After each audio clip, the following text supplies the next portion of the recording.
रुक जाओ आदेश लगभग 1840 में एडमंड मैकिलनी मैरीलैंड से लुइसियाना चले गए, भाग्य की तलाश में। उन्हें बैंकिंग उद्योग में काफ़ी सफलता मिली। खाने-पीने के शौकीन और एक उत्साही माली, मैकिलनी उस समय बहुत हैरान रह गए जब किसी ने उन्हें कैप्सिकम फ्रूटेसेंस मिर्च के बीज दिए जो मेक्सिको या मध्य अमेरिका से आए थे। एक विवरण से पता चलता है कि मैक्सिकन अमेरिकी युद्ध के एक सैनिक ने उन्हें मेक्सिको से कुछ सूखी मिर्चें दी।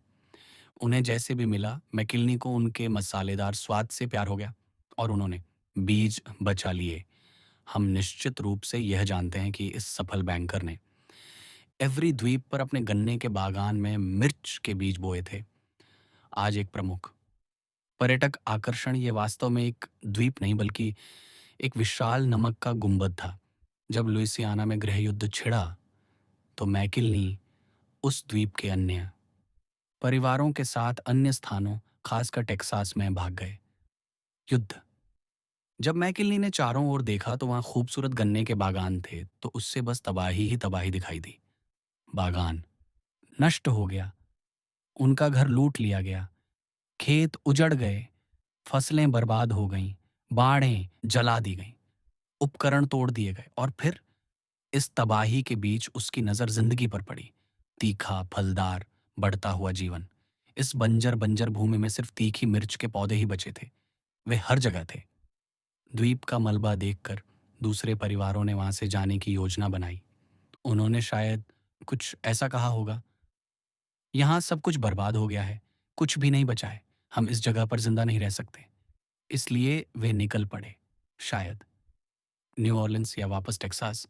हालांकि मैकिलनी वहीं रुक गया, अपने घर के खंडहर होने, ढहती अर्थव्यवस्था से खाली बटुए, नौकरी या नौकरी की संभावना के बिना।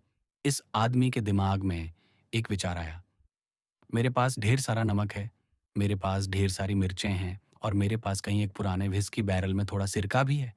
और 1868 में मैकिलनी ने मिर्चों को नमक के साथ मसला, मिश्रण को थोड़ी देर रखा, फिर उसमें सिरका मिलाया। उस पल में उन्होंने एक तीखी चटनी बना ली थी जिसे देश के उस इलाके में किसी ने कभी नहीं चखा था। चटनी इतनी स्वादिष्ट थी कि उन्होंने और उनकी पत्नी ने इसे हर चीज पर डालना शुरू कर दिया। उस समय उस इलाके में खान-पान कितना बेस्वाद था, इसे देखते हुए मैकिलनी की छोटी-सी चटनी ने खाने को अगले स्तर पर पहुंचा दिया। वह कुछ नया कर रहे थे। एक दिन उन्हें कुछ छोटी-छोटी परफ्यूम की बोतलें मिलीं जिन्हें किसी ने कूड़ेदान में फेंक दिया था। उन्होंने ये बोतलें लीं, उन्हें साफ किया और हर एक में चटनी डाल दी। उन्होंने इन्हें अपने दोस्तों और परिवार को देना शुरू कर दिया। उन्हें यह बहुत पसंद आई और उन्होंने और माँगी।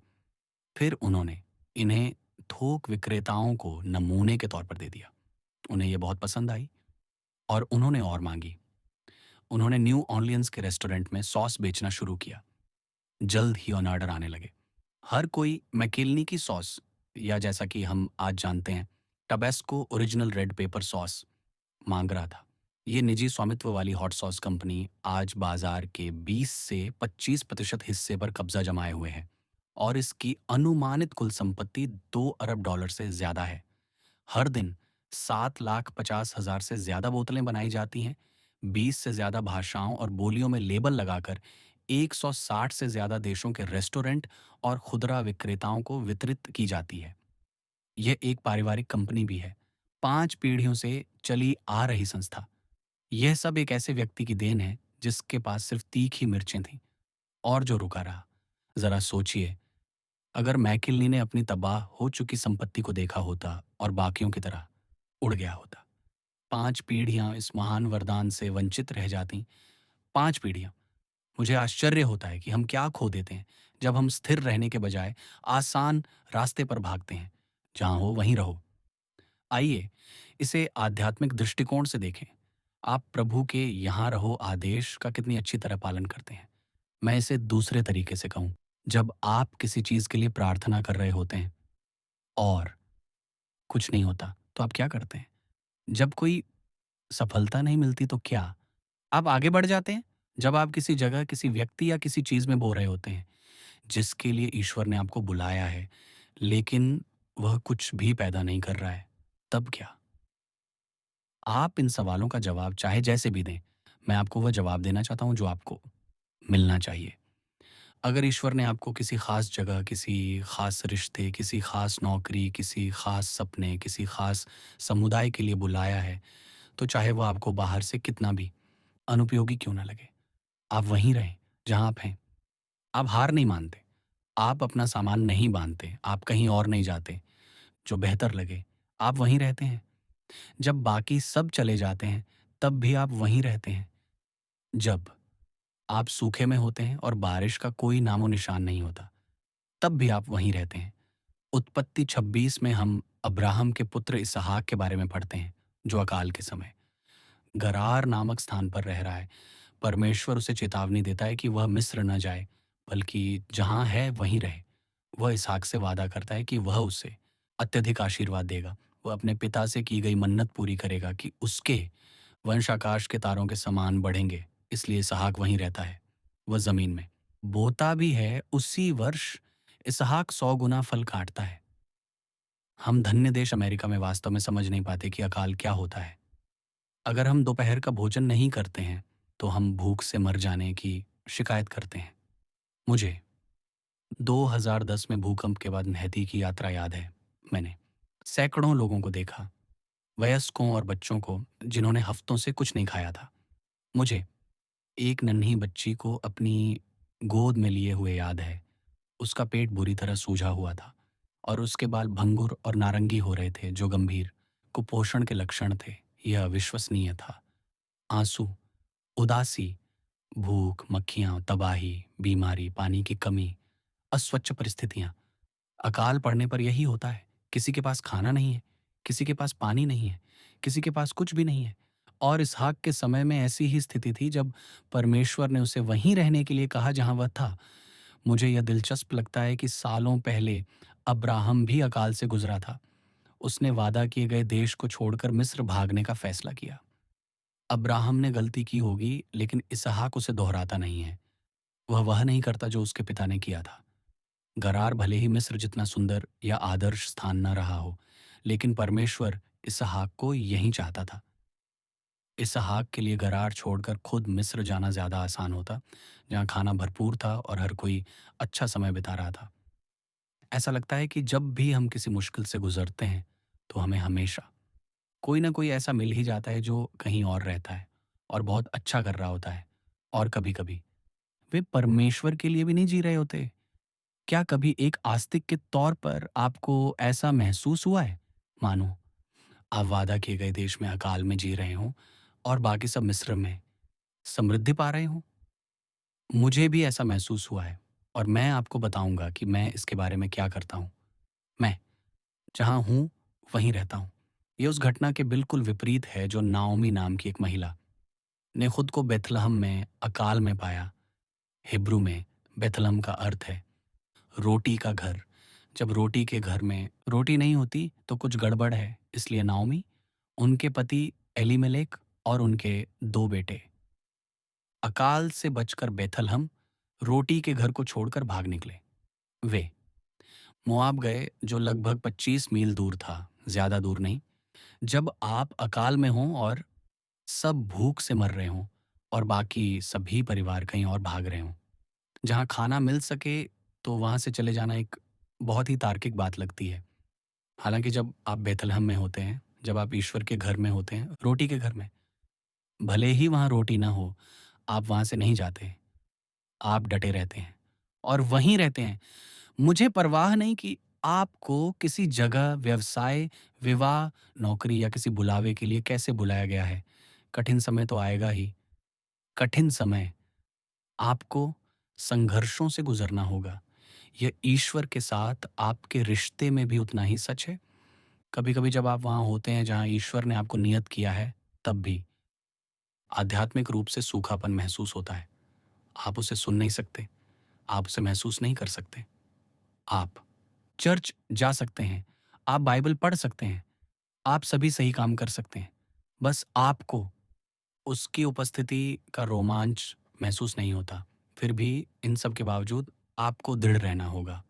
हम जहाज़ छोड़कर कहीं और जाने में बहुत जल्दबाज़ी करते हैं, जो ज़्यादा बेहतर लगे। हम हमेशा ऐसी चीज़ ढूँढते रहते हैं जो आसान हो या ज़्यादा सुंदर हो या छोटी हो या कम जटिल हो या जिसका नज़ारा या ज़िप कोड बेहतर हो। लेकिन बात ये है, अगर आपको पता है कि आपको किसी ख़ास रोटी के घर में बुलाया गया है, तो जब वहाँ रोटी नहीं होती, तो आप तब तक वहीं रहते हैं, जब तक रोटी वापस नहीं आ जाती। क्योंकि ऐसा होना बस समय की बात है। कभी-कभी ईश्वर आपको परखने, आपकी परीक्षा लेने, आपके दिल में क्या है यह जानने के लिए आपको अकाल से गुज़रने देगा। जब ऐसा हो तो तब तक वहीं रुकें जब तक रोटी वापस ना आ जाए। जब नाओमी और उसका परिवार मोआब पहुँचा, जो वैसे एक शापित जगह के रूप में जाना जाता था, तब त्रासदी घटी। एलीमेलेक की मृत्यु हो गई, फिर एक बेटा मर गया, फिर दूसरा। नाओमी खुद को मोआब में सिर्फ अपनी 2 बहुओं के साथ पाया। आखिरकार नाओमी को पता चला कि बैतलहम में रोटी है, इसलिए वह और उसकी बहू रूत उस शहर में लौट आईं, जिसे वह छोड़कर आई थी। ज़रा सोचिए, नाओमी और उसके परिवार ने एक अकाल के बदले 3 अंतिम संस्कार किए। कभी-कभी अपने सबसे बुरे दिन को वहीं बिताना बेहतर होता है, जहाँ ईश्वर चाहता है, बल्कि अपने सबसे अच्छे दिन को कहीं और बिताना, यही वो स्थान है। ये सोचना आसान है कि ईश्वर दूर-दराज के इलाकों में कुछ महान कार्य करेगा, लेकिन वह धूल के एक कटोरे में भी महान कार्य कर सकता है। जब ऐसा लगे कि आपका सपना पूरा हो रहा है या आपके संसाधन खत्म हो रहे हैं, तब ईश्वर आपके साथ होगा और वह आपकी मदद करेगा। इसहाक यह जानता था। उसने एक जमीन के टुकड़े को खुद को डराने या ईश्वर की आज्ञा का पालन करने से नहीं रोका। मुझे उसका काम बहुत पसंद है। अकाल के बीच जब वह समृद्ध हो रहा है, तो वह कुएं खोदना शुरू कर देता है। अब्राहम ने भी सालों पहले ऐसा ही किया था, लेकिन फिलिस्तीनियों ने उन्हें बंद कर दिया था। इसहाक उन्हीं कुओं की तलाश करता है और खुदाई शुरू कर देता है। जब उससे बहते पानी वाला पहला कुआं मिलता है, तो फिलिस्तीनी उससे झगड़ने लगते हैं। लेकिन यह संघर्ष इसहाक को और कुएं खोदने से नहीं रोकता। वह उस पहले कुएं को ऐसे या विवाद कहता है और अगला कुआं खोदना शुरू कर देता है। फिलिस्तीनी आते हैं और उससे फिर से झगड़ने लगते हैं। इसहाक को इसकी कोई परवाह नहीं है। वह ये नहीं कहता, ये बहुत मुश्किल है, मुझे कहीं और जाना होगा। वो वहीं रुकता है और उस दूसरे कुएं को सितना यानी घृणा कहता है। जब वह तीसरा कुआं खोदता है, तो फिलिस्तीनियों को आखिरकार एहसास होता है कि इसहाक कहीं नहीं जा रहा है। वह उस जगह को रेहोबोत यानी विशाल जगह कहता है, क्योंकि ईश्वर ने हमारे लिए जगह बनाई है और हम इस देश में फलेंगे फूलेंगे। उत्पत्ति 26-22। मुझे इस आदमी की दृढ़ता बहुत पसंद है। इसहाक ने तब तक कुएं खोदने की ठान ली जब तक उसे एक विशाल जगह नहीं मिल जाती। आपको भी दुश्मन को यही संकेत देना होगा। जहां आप हैं वहीं डटे रहें, जहां हैं वहीं खुदाई करते रहें। अगर ईश्वर ने आपको किसी ऐसी जगह पर बुलाया है जो धूल के कटोरे जैसी दिखती है, तो वहीं रुकें और कहें, मैं नहीं जा रहा। यही वो जगह है। अगर दूसरे निर्दयी हैं तो वफादार रहें। अगर आप बिल्कुल अकेला महसूस करते हैं, तो भरोसा करते रहें। अगर ऐसा नहीं लगता कि वादा पूरा हो रहा है, तो विश्वास करते रहें। जब मूसा और इज़राइल के लोग जंगल में थे, तो कई घटनाओं में से एक में लोग रोने-धोने और शिकायत करने लगे।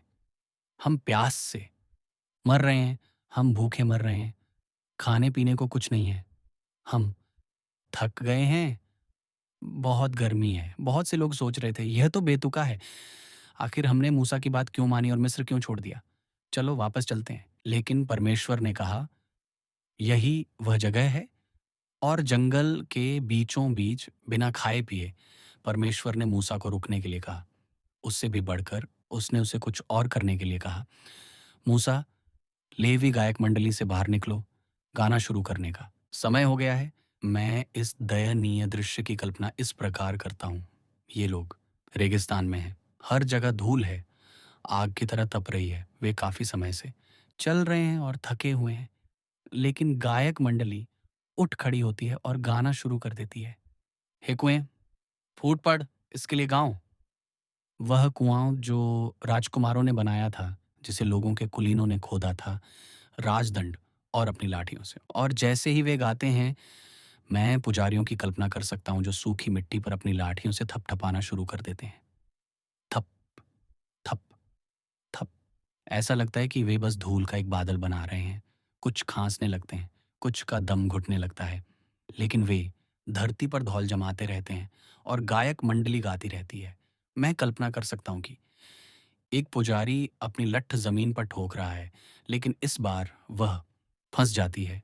वह उसे जमीन से बाहर नहीं निकाल पाता, इसलिए वह मूसा को बुलाता है। दोनों पूरी ताकत से लठ पकड़ते हैं और उस छड़ी को जमीन से बाहर खींच लेते हैं। लेकिन रुकिए, छड़ी का सिरा गीला है। मूसा कहता है, इसे फिर से मारो, और हेकुएं फूट पड़ की पृष्ठभूमि के साथ सूखी जमीन से पानी फूटने लगता है। यही वह जगह है। अगर ईश्वर ने आपको कहीं बुलाया है, भले ही आपकी परिस्थिति समस्याओं से ग्रस्त हो, तो यही वह जगह है। ईश्वर असामान्य जगहों पर काम करता है, आश्चर्यजनक जगहों पर, बंजर जगहों पर। यीशु मसीह सूखी जमीन से एक जड़ की तरह निकले। लाजरस को उसकी मृत्यु के 4 दिन बाद पुनर्जीवित किया गया, जिसमें से सड़न और क्षय की गंध आ रही थी। ईश्वर ने मूसा को रेगिस्तान में पाया। उसने अय्यूब को परीक्षण में पाया। उसने 3 यहूदी बच्चों को आग की भट्टी में पाया। उसने डैनियल को शेरों की मांद में पाया। उसने एलिय्याह को एक जुनिपर के पेड़ के नीचे पाया, जो चाहता था कि ईश्वर उसे मार डाले। ईश्वर ने जर्मिया को एक गड्ढे में, पीटर को एक जेल में और पौल को एक तूफान में पाया। ईश्वर अपनी महिमा को उनसे बाहर लाने के लिए असामान्य जगहों का उपयोग करता है। अगर आप किसी असामान्य जगह पर हैं, तो भागें नहीं, अपना सामान न बांधें, खड़े हो जाएं और उस जमीन में बोएं। जो कुछ तुम्हारे पास है, उससे अपना सर्वश्रेष्ठ करो। परमेश्वर विश्वास योग्य है। वह तुम्हें उस स्थान पर रोटी के बिना नहीं छोड़ेगा जहां उसने तुम्हें बुलाया है। यही वह स्थान है जो टूटा हुआ है, उसे फिर से बनाया जा सकता है। हो सकता है कि आप कभी दुनिया की बुलंदियों पर थे, एक सपना थामे, अपने हाथों में बड़ी उम्मीदों और बड़ी उम्मीदों के साथ। आज आपका सपना टूट गया है। हो सकता है आप असफल हो गए हों। हो सकता है कुछ ऐसा हुआ हो जो आपकी गलती नहीं थी। उस जगह अभी भी खजाना मिल सकता है। ईश्वर अभी भी हीरा निकाल सकता है। हार मत मानो। ईश्वर टूटे सपनों की जगह को फिर से बनाने वाला है। अरबपति, रियल एस्टेट मुगल और कला संग्रहकर्ता स्टीव वेन 1990 के दशक में लास वेगास में लग्जरी कैसीनो और होटल उद्योग को पुनर्जीवित और विस्तारित करने के लिए जाने जाते हैं। उन्होंने उस शहर की सड़कों पर मिराज, बेलाजियो और वेन जैसे उल्लेखनीय रिसॉर्ट्स बनाए थे। कला के प्रति अपने प्रेम के लिए भी जाने जाने वाले उनके संग्रह की कुछ कलाकृतियां, जिनकी कीमत लाखों डॉलर है, उनके होटलों में प्रदर्शित हैं। 2001 में व्यान ने पिकासो की एक प्रसिद्ध पेंटिंग खरीदी। उन्होंने ले रेवे, जिसका फ्रांसीसी अर्थ स्वप्न है, को एक अज्ञात राशि में खरीदा, जिसकी अनुमानित राशि लगभग $60 मिलियन थी। ऐसा कहा जाता है कि उस समय 50 वर्षीय पिकासो ने इसे 1932 में एक दोपहर में बनाया था। इस प्रिय कलाकृति में दिखाई गई महिला उनकी लगभग 20 वर्षीय प्रेमिका है। वेन को यह पेंटिंग इतनी पसंद आई कि उन्होंने अपने एक होटल का नाम इसके नाम पर रखने पर विचार किया। 5 साल बाद उन्होंने ले रेवे को अपने एक मित्र स्टीवन कोहेन को बेचने का फैसला किया। कोहेन लंबे समय से इस पेंटिंग के लिए लालायित थे। दोनों व्यवसायी $139 मिलियन की बिक्री मूल्य पर सहमत हुए। उस समय यह अब तक खरीदी गई सबसे महंगी कलाकृति थी। कुछ हफ्ते बाद कोहेन ने ले रेवे की स्थिति का मूल्यांकन करने के लिए एक पेशेवर कला निरीक्षक को नियुक्त किया। इसे उत्कृष्ट स्थिति में और उसकी वैल्यू पाकर उन्होंने बिक्री को मंजूरी दे दी। अगले सप्ताहांत रियल एस्टेट के इस दिग्गज ने अपने कुछ दोस्तों के लिए, जो न्यूयॉर्क शहर से आए थे, अपने होटल वेन में एक डिनर पार्टी रखी। उनके मेहमानों में नोरा एफ्रॉन, बारबरा वॉल्टर्स और वोग की पूर्व संपादक जैसी हस्तियां शामिल थीं। जब मशहूर कलाकारों की टोली ने शराब और भोजन का आनंद लिया, तो वैन ने अपने मेहमानों को अपनी प्रिय पेंटिंग की आगामी बिक्री के बारे में बताया। इस कलाकृति से आकर्षित होकर उन्होंने इसे देखने के लिए कहा। वेन ने अगले दिन अपने मेहमानों को अपने कार्यालय में आमंत्रित किया, जहां उन्होंने हाल ही में होटल की लॉबी से ले रेवे को स्थानांतरित किया था। अगले दिन वेन के दोस्त पेंटिंग को देखने के लिए उनके कार्यालय में एकत्रित हुए।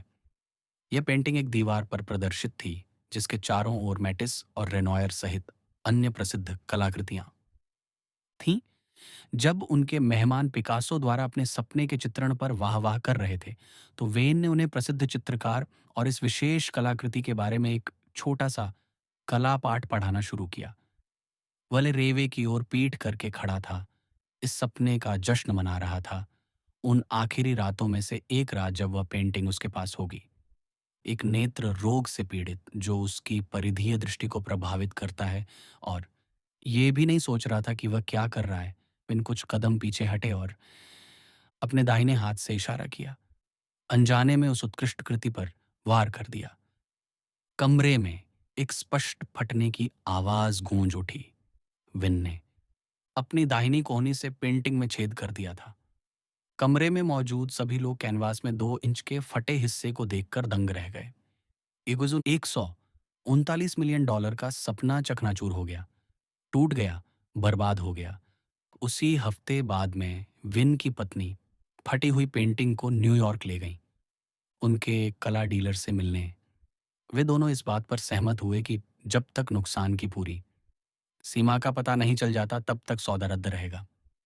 बिक्री अनुबंध अंततः समाप्त हो गया और पेंटिंग के बीमाकर्ता ने पेंटिंग का मूल्य $45 मिलियन कर दिया, जिससे उसे $54 मिलियन का नुकसान हुआ। 7 लेकिन कहानी यहीं खत्म नहीं हुई। विन को एक प्रसिद्ध कला पुनर्स्थापक मिला, जिसने पेंटिंग को उसकी मूल स्थिति में ठीक करने के लिए हामी भर दी।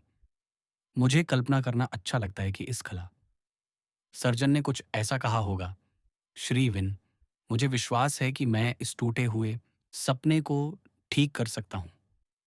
वास्तव में मुझे यकीन है कि मैं कर सकता हूँ, और जब मैं इसे पूरा कर लूँगा तो मैं इसे पुनर्स्थापित करूँगा ताकि ये पहले से भी बेहतर दिखे, जब ये कभी फटी नहीं थी। वैन ने इस कला पुनर्स्थापक द्वारा इसे ठीक करने के बाद पेंटिंग को अपने पास रखने का फैसला किया।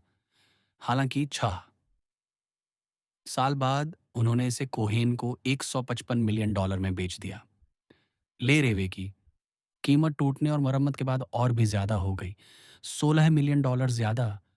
आप जिन हालात से गुजरे वे आपको असल में और भी ज्यादा मूल्यवान बनाते हैं। जरा सोचिए, वही कला संग्रहकर्ता जिसने सपने में निवेश नहीं किया था, अब बाद में उसे क्षतिग्रस्त और मरम्मत किए जाने के बाद उसमें $1.6 करोड़ और लगा दिए। कुछ लोग जिन्होंने आपको नकार दिया था, वही लोग हो सकते हैं जो अंततः आप पर सबसे ज्यादा विश्वास करते हैं। ईश्वर पुनर्स्थापना के व्यवसाय में है। उसने आपको अपनी योजना और अपने उद्देश्य से सिर्फ इसलिए अलग नहीं किया है क्योंकि आप असफलता से टूट गए हैं। वह आपको उन वर्षों को वापस लौटाने का वादा करता है जो झुंड में बैठे टिड्डियों ने खा लिए हैं। हो सकता है आपने कोई गड़बड़ी की हो सकता है आपने कोई गलती की हो सकता है आपने कोई गलत व्यावसायिक फैसला लिया हो या कोई गलत फैसला लिया हो। आप सोच सकते हैं कि आपकी असफलता आपको अपनी छिपी हुई क्षमता और मूल्य को उजागर करने से रोकेगी। मैं आज आपको बताना चाहता हूं कि आपकी असफलता अंतिम नहीं है। आप यीशु मसीह की शक्ति से ठीक हो सकते हैं और पुनर्स्थापित हो सकते हैं। ईश्वर अभी भी आपको इस स्थान पर उपयोग कर सकते हैं। 30 से ज्यादा सालों से एक पादरी के रूप में मैंने देखा है कि लोग निराशा और हताशा की स्थिति में पहुंच रहे हैं। पिछले 2 सालों में मैंने आत्महत्या के कारण होने वाले ज्यादा अंतिम संस्कारों का नेतृत्व किया है और उनमें शामिल भी हुआ हूं। जितने समय मैंने अपने पूरे सेवा काल में बिताया है, उससे कहीं ज्यादा आत्महत्या की दर बहुत ज्यादा है और बढ़ रही है। पिछले 20 सालों में लगभग हर राज्य में इसमें वृद्धि हुई है और आधे राज्यों में तो 30% से ज्यादा की वृद्धि देखी गई है। आत्महत्या मृत्यु का 10वां प्रमुख कारण है 15 से 34 वर्ष की आयु के लोगों में दूसरा। जब मैं यह लिख रहा था, मुझे 2 प्रसिद्ध हस्तियों की याद आई जिन्होंने अपनी जान ले ली। प्रतिष्ठित फैशन डिजाइनर केट स्पेड, जिन्होंने $1 अरब का व्यवसाय स्थापित किया, और सेलिब्रिटी शेफ, टेलीविजन हस्ती और लेखक एंथनी बॉर्डन। हम दो सफल और धनी लोगों की बात कर रहे हैं, जिनके पास दुनिया की हर कल्पना थी, और फिर भी वे अपने जीवन में एक ऐसे मुकाम पर पहुंच गए जहां उन्हें लगा कि उनके पास कोई उम्मीद नहीं है। दिल दहला देने वाला कुछ हो रहा है, और ये बिल्कुल सच है। लोग अलग अलग कारणों से उम्मीद खो रहे हैं। इसका संबंध किसी लत, करियर में असफलता, गंभीर अवसाद, बिखरी हुई शादी, टूटे हुए रिश्ते से हो सकता है। कई बार इसका संबंध असफलता से होता है। मुझे लगता है कि कभी कभी ऐसा होता है कि लोग गिर जाते हैं और कोई गलती या फैसला ले लेते हैं, जिससे उनके जीवन में तबाही आ जाती है और वे निराशा की स्थिति में पहुंच जाते हैं। कुछ लोग पाप में गहरे डूब जाते हैं, जो उन्हें लगता है कि उन्हें खुश कर देगा, उसकी तलाश में, और अंत में अंदर ही टूट जाते हैं। अगर आपकी भी यही कहानी है, तो मैं आपको बताना चाहता हूँ कि हो सकता है आपको वो मिल गया हो जो आप चाहते थे, लेकिन ज़रूरी नहीं कि जो आपके पास है उसे आप अपने पास ही रखें। यीशु में अनुग्रह, क्षमा और पुनर्स्थापना है। आपकी असफलता अंतिम नहीं होनी चाहिए। आप टूटे हुए स्थान पर पुनर्स्थापित हो सकते हैं। मैं बहुत आभारी हूँ कि बाइबल हमें लोगों की कहानियाँ सिर्फ उनके वीरतापूर्ण कार्यों, उनकी धार्मिकता, उनकी अच्छाई और परमेश्वर के प्रति उनके प्रेम के कारण ही नहीं बताती। ये हमें उनकी ज़बरदस्त असफलताओं को भी दिखाती है। ये पूरी कहानी बताती है। मैं ऐसे व्यक्ति से जुड़ाव महसूस नहीं कर सकता जो हर समय मजबूत रहता है, लेकिन मैं ऐसे लोगों से जुड़ाव महसूस कर सकता हूँ जिनमें ताकत और कमजोरियां दोनों होती हैं। अब्राहम विश्वास के पिता थे, लेकिन उन्हें झूठ बोलने की भी आदत थी। पीटर साहसी और निडर थे, लेकिन उनमें गुस्सैल स्वभाव भी था। दरअसल एक बार वह इतने गुस्से में आ गए कि उन्होंने एक आदमी का कान काट दिया। ये सच्चाई हमें याद दिलाती है कि चाहे हम अपने जीवन में कितनी भी बुरी तरह सफल क्यों ना हुए हों, परमेश्वर हमसे जहाँ भी हम हैं, इस स्थान पर अनुग्रह, दया और क्षमा के साथ मिलते हैं। सही हाथों में एक टूटा हुआ सपना। जब मैंने ली रेवे की कहानी सुनी, तो सबसे पहले मेरे मन में यही ख्याल आया कि अपने टूटे हुए सपनों को सही हाथों में सौंपना कितना ज़रूरी है। जब आप असफल होते हैं, जब आप कोई गड़बड़ी करते हैं, जब आप कोई गलती करते हैं, तो सबसे बड़ी चीज़ जो आप कर सकते हैं, वह है अपनी असफलता को यीशु मसीह के कीलों से जड़े हाथों में सौंप देना। यीशु जानते हैं कि कैसे पुनर्स्थापित करना है। पुनर्स्थापना में विश्राम शब्द पर ध्यान दें। यह महत्वपूर्ण है। विश्राम को एक प्रतीक्षा अवधि के रूप में सोचें। इसका मतलब है कि जब ईश्वर आपके टूटे हुए सपने को पुनर्स्थापित करता है, तो इसमें समय लगेगा। टूटी हुई शादी को ठीक होने में समय लगेगा। उस जीवन को पुनर्स्थापित करने में समय लगेगा जो नशे और शराब से तबाह हो गया है। ईश्वर को आपको ठीक करने देने में समय लगेगा, लेकिन अगर आप उसे वह बिखरी हुई जगह देते हैं, तो वह आपको पुनर्स्थापित करेगा। यही यीशु का मूल है। क्षमा। वो आज जीवित और स्वस्थ हैं, कोमलता की भावना के साथ आपको पुनर्स्थापित करने के लिए तैयार हैं। जब आप सोचते हैं कि उन्हें आपको यह देना चाहिए और आपको वास्तव में अच्छा मानना चाहिए, तो यीशु पलटकर कहते हैं, मैं तुमसे प्रेम करता हूँ, मैं तुम्हें ठीक करूँगा, मैं तुम्हें पुनर्स्थापित करूँगा, मैं तुम्हें इस्तेमाल करूँगा, और जब मैं तुम्हारे साथ काम पूरा कर लूँगा, तो तुम्हारा मूल्य पहले से कहीं अधिक बढ़ जाएगा। शत्रु ने भले ही तुम्हारे जीवन को टुकड़े टुकड़े कर दिया हो, लेकिन यीशु कहते हैं, आओ, मैं तुम्हें और भी भरपूर जीवन दूंगा। सुनो, यीशु एक सुरक्षित स्थान है। ऐसा कुछ भी नहीं है जो तुमने किया हो या कर सकते हो जिसे उसकी कृपा माफ न करे और पुनर्स्थापित न करे। हार मत मानो, क्योंकि किसी प्रकार की बुरी विफलता या चोट या दिल तोड़ने वाली स्थिति आपके जीवन में आ गई है। तुम्हारे आगे बहुत कुछ है, तुम्हारे आगे बहुत सारी सफलताएं हैं, तुम्हारे आगे बहुत सारी जीतें हैं, अगर तुम परमेश्वर को वह सब कुछ पुनर्स्थापित करने दो जो शत्रु ने टुकड़े टुकड़े कर दिया है। दाऊद ने गाया, फिर भी मुझे पूरा विश्वास है कि जब तक मैं जीवितों के देश में हूं, मैं प्रभु की भलाई देखूंगा। भजन संहिता 27:13। परमेश्वर आपको अपना सर्वश्रेष्ठ उपहार भेजेगा। कठिन परिस्थितियां ऊंचे स्थानों की ओर ले जाती हैं। परमेश्वर आपके लिए आदर्श स्थानों की तलाश नहीं करता, वह आश्चर्यजनक स्थानों पर कार्य करता है। इसलिए चाहे आप अकाल में फंसे हों या टूटे हुए सपनों के बीच खड़े हों, वफादार बने रहें। अब समय आ गया है कि आप प्रतिबद्धता करने की अपनी अनिच्छा पर विजय पाएँ और उस पर अडिग रहें। अगर आपने 14 नौकरियाँ की हैं, 20 अलग-अलग चर्चों में गए हैं और एक रिश्ते से दूसरे रिश्ते में गए हैं, तो मैं आपसे कुछ प्रश्न पूछता हूँ। आप कब खड़े होंगे? आप कब परमेश्वर को आपको स्थायी रूप से रोपने देंगे? आप कब तब तक रुकेंगे जब तक आप फल देना शुरू नहीं कर देते? तभी और केवल तभी आपको खुशी और संतुष्टि मिलेगी। जुड़े रहें। इतनी देर तक जुड़े रहें कि परमेश्वर आपको अपने दिग्गजों का सामना करने, अपने पहाड़ों पर विजय पाने और अपने ही खेत में कई एकड़ हीरे काटने में मदद कर सकें।